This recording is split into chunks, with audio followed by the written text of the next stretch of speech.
Welcome back to Nightingales. What we're going to do today is what we said in the last video. We've stripped this TL down 200 to a frame. We've got all the parts off it.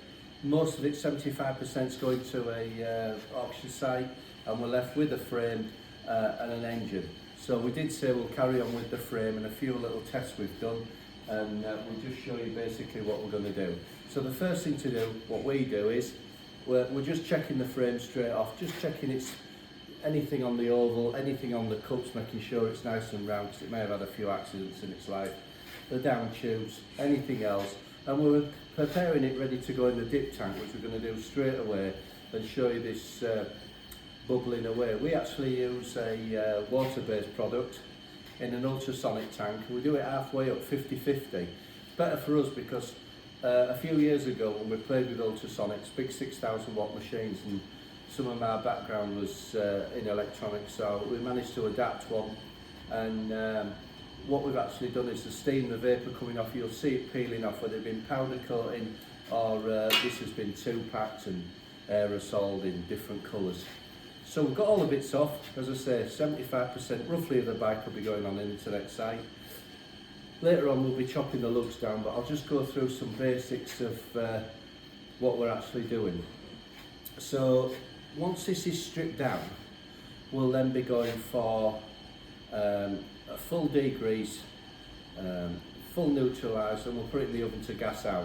The reason we gas them out is this is before it actually goes for fabrication, and we're having this done next door, our good friends Fabra Weld.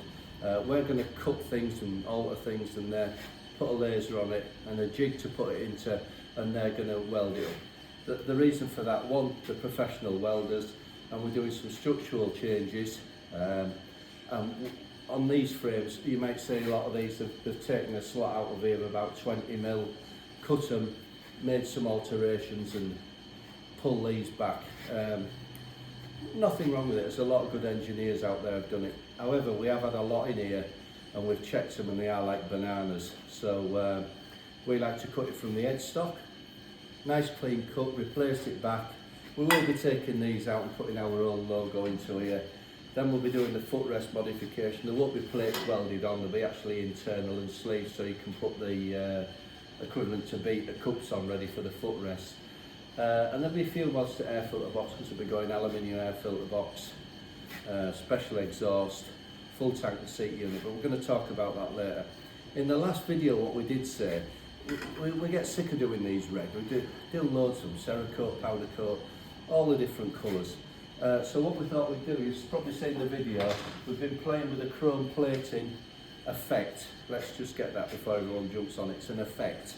And the last 6 months, 2 years, and the other day we did one on obviously the engine cup, and it's come out fantastic. It really has.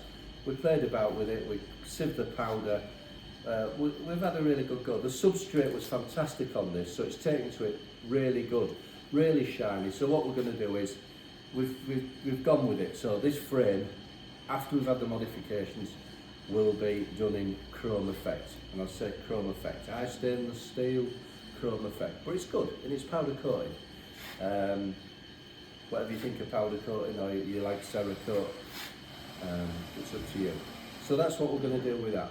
So the next step is we're going to basically go down the route. The engine will come to, and the engine will be a separate thing and a more interesting. We're trying to keep the technical side of it a little bit low so you can enjoy the videos. And if along the line you're saying, I can do that, I can do that, fantastic, that's the idea of it. The more you can do at home and do things, and probably built many of these, it's great.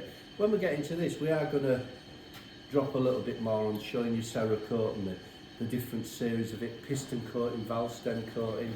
At one point I was going to fix oil coolers from different angles. We've decided we're going to go with some ceramic coatings, specialist coatings to heat reduction. It works for us, but the engine's a total separate entity. When we come back to the frames, as I say, once we've got this stripped down, you'll watch it being done, belt sanded.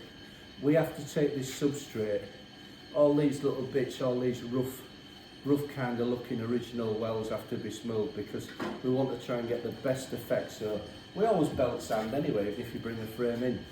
A couple of little things we've had. These frames always look like they're cocked and turned because they're on a funny angle for the way they were built, but basically they're a fantastic solid frame. We have, however, had a couple of problems. For some strange reason, we got caught out on a couple of frames.